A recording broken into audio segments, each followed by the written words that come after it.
আতশবাজি এবং ফানুসের কারণে যে সকল অগ্নিকাণ্ড বা কতগুলো অগ্নিকাণ্ড সংঘটিত হয়েছে তা আমি এই ভিডিওর মাধ্যমে প্রকাশ করতেছি।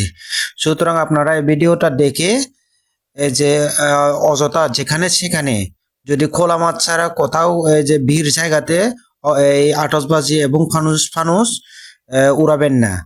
যদিও বা এটা আমাদের সবার জন্য হচ্ছে আজকের রাতটা মানে এই 31st নাইটটা হচ্ছে সবার জন্য যদিও বা উন্মুক্ত থাকলেও কিন্তু এই যে ভিড় জায়গাতে আপনারা এই যে আতশবাজি এবং ফানুস আপনারা খুব সতর্কতার সাথে ব্যবহার করবেন, কারণ এসব আতশবাজি এবং ফানুস হচ্ছে অগ্নিকাণ্ডের মূল কারণ হয়ে দাঁড়িয়েছে বর্তমানে।